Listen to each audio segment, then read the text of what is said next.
Péter, Magyar Péter, Magyar Péter, Magyar Péter, Magyar Péter! Az utóbbi időben már a csapból is Magyar Péter folyik, de mire ez a nagy hűhó? Nos, a kegyetlen nőverő degenerált idegbeteg M. Petike megvillantott egy felvételt az ex-feleségéről.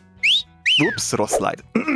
Szóval egy hangfelvételről van szó, amire a főnék cöppet bemereltek. Szinte egyből is jött rá a válasz Miss Judittól, kicsit sem volt előre megírva, majd kb. 8 órával később ismét egy poszt, amiből kiemelnék most egy pár dolgot. Döbbenet, Magyar Péter tényleg megtette.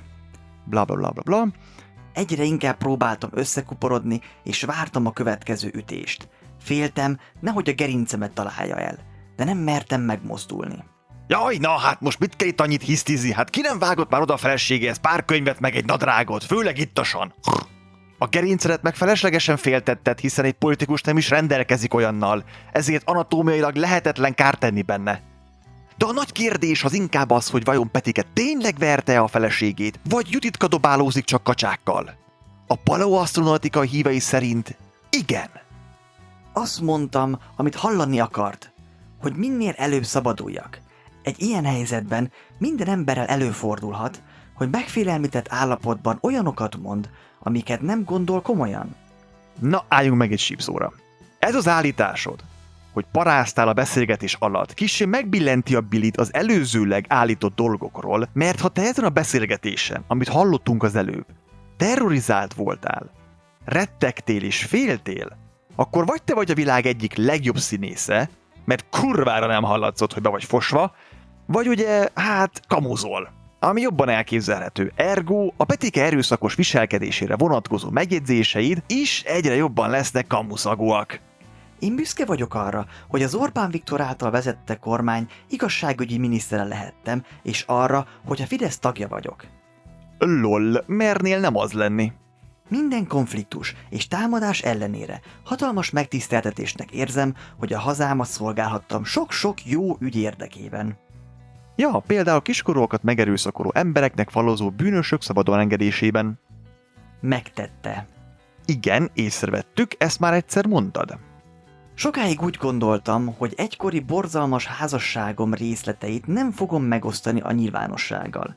Az elmúlt hetek történései miatt azonban tartozom annyival az engem mindvégig támogató családomnak, elsősorban szüleimnek és testvérem családjának, hogy a Magyar Péter által súlyosan eltorzított hamis magánéleti kép helyett a valóságot bemutassam.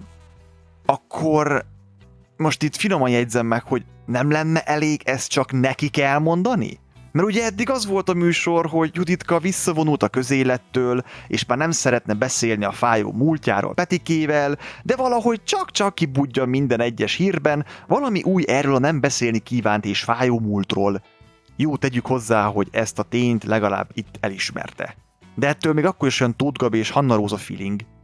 Csak most az egyszer mutatok képet róla. Csak most a 100. egyszer. Legalább Petikében van annyi tartás, hogy ő állja a szavát, és amikor azt mondta, hogy nem mond rosszat a volt feleségéről, azóta nem is hallottunk tőle ilyen nyilatkozatot. Vízpandagig fennélek! Tartozom ezzel sok-sok olyan embernek is, aki hasonló helyzetben él, és még nem találta meg a kiutat. Nem bazd meg, most nem tartozol már senkinek semmivel. Amikor gazdaságügyi miniszter voltál, na akkor igen, akkor tartoztál volna. De hát ugye akkor nem sikerült. Most meg már hova, meg minek? A szekér elgurult, mint a főni gyógyszere, szóval most már hagyd a picsába.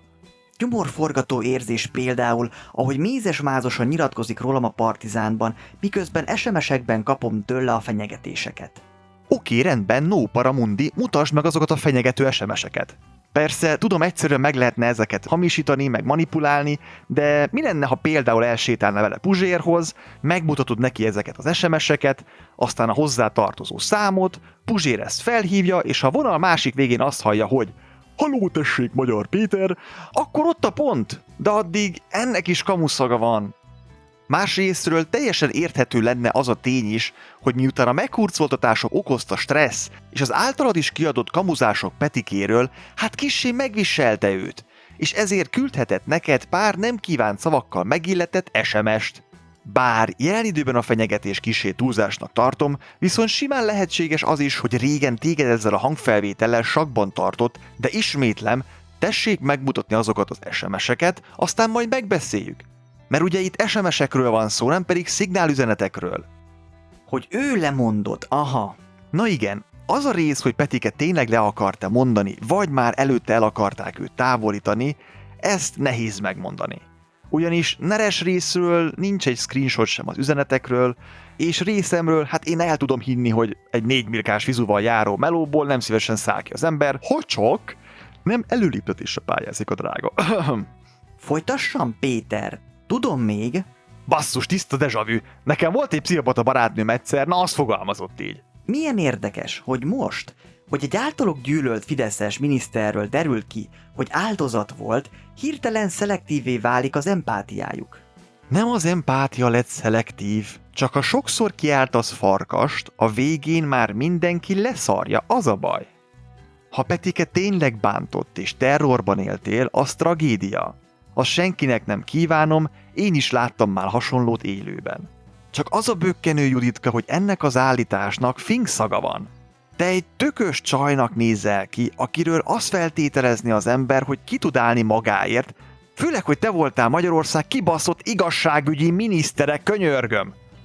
Bakker, inkább Petiről tudnám elképzelni azt, hogy bántalmazták, kényszerítették és fenyegették. Mert olyan posztban voltál, öcsém, olyan befolyásos barátokkal rendelkezel, hogy egy szabadba került volna és Petike eltűnik valamelyik lefolyóban.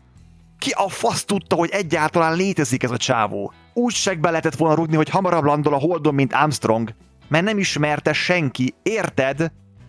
A jelen időben más a helyzet. Most már, hogy a fókusz közepén van, így egy picikét nehezebb eltávolítani.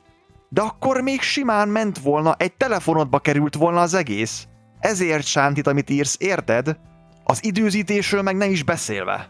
Péter egy ideges üzenetet küldött nekem, amiben arra akart rávenni, hogy állítsam le őket és tisztázzam, hogy semmilyen erőszak nem történt egy szokásos házassági vitán kívül. Jó, ezt például el tudom képzelni. Ha tényleg egy kis sima volt, aztán te meg bemocskolod a nevét, hát én is felhúznám magam. De amit tett, az döbbenet. Arra nincsenek szavak. Na jó, haver, nyugi van, annyira azért már ne túlozd el a dolgot, egy szaros kis hangfelvételről van szó.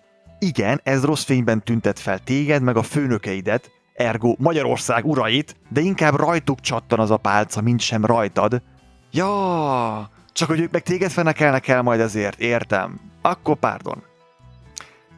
Tehát összefoglalva, Juditka belekevert a húsvéti nyuszitól Istenig mindenkit. Hosszan alázza és bizonygatja, hogy Petike egy narcisztikus elmebeteg, amit több példával is próbál alátámasztani. De amúgy meg most komolyan a viccet félretéve. Mi ez a színjáték?